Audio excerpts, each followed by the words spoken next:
I'm very pleased to be here today and indeed present European Environment Agency's Zero Pollution Monitor and Outlook report alongside with the Joint Research Centre of the European Commission.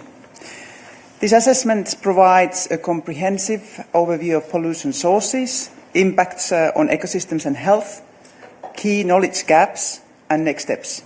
And it serves as a crucial tool for assessing progress, raising awareness, informing policy decisions and facilitating international cooperation in addressing pollution and environmental challenges. Next one, please. I would like to spend a few minutes highlighting some of the report's key findings. If we look at the specific zero pollution target set for 2030, we see areas where good progress has been made and we are on track. I will come later on the issues where we are not on track or we are clearly off track. But here on this slide we can see areas where good progress has been made. And as already mentioned by the Commissioner, the number of premature deaths related to air pollution have dropped. So we see a drop of 45% since 2005 baseline, and we are on track to achieve and even exceed the 2030 target. Another one is indicators on the use and risk of chemical pesticides from the Commission also show a downward trend, which is really good. And as also mentioned, use of antimicrobials in veterinary applications, which is a significant contributor to issues of antimicrobial resistance in humans and resulting in 35,000 annual deaths. We see a decline. So measures to reduce use of veterinary antimicrobials have delivered positive results, and if these trends continue, the EU 27 is on track to achieve the 2030 target. And there are positive indicators where we are also on track, such as those relating to reduction in use of most hazardous pesticides and reduction of plastic litter, as already mentioned.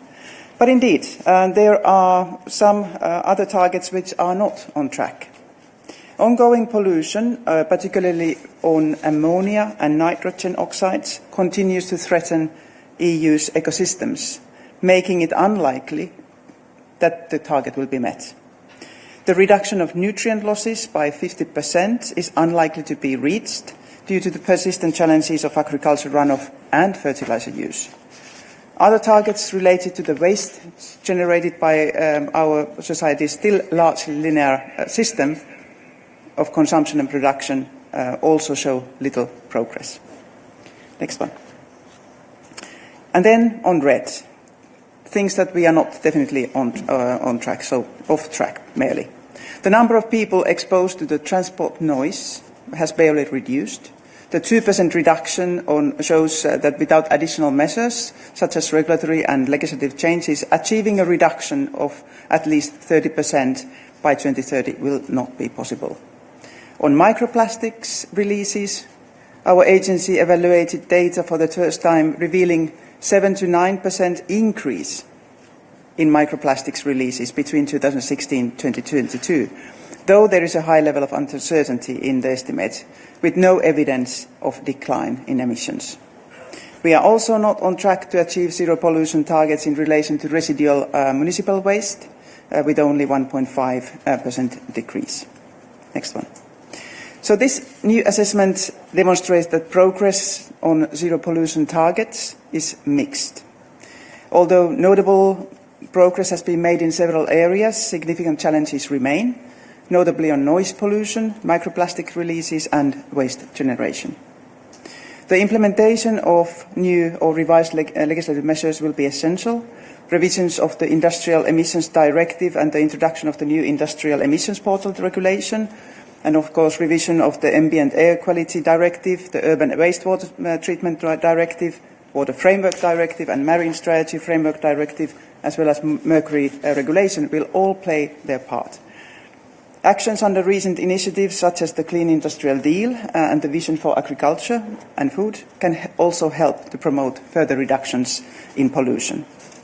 There are also knowledge gaps, and we need to close those. For example, the health impacts of human exposure to the so-called cocktail effects arising from combined exposure to multiple chemicals is still not very well understood. These actions are vital not only to the viability of our natural environment and its services, to our health, but also to ensure competitiveness and sustainable prosperity. So by promoting environmentally friendly innovations and sustainable practices, the EU can strengthen its global leadership in green technologies, enhancing competitiveness while ensuring sustainable economy and also clean environment for generations to come. Thank you for your attention. Thank you. Thank you, Commissioner. Thank you, Executive Director. We can now switch to questions from journalists. We have around 10 minutes before we start a technical briefing. Yes, please.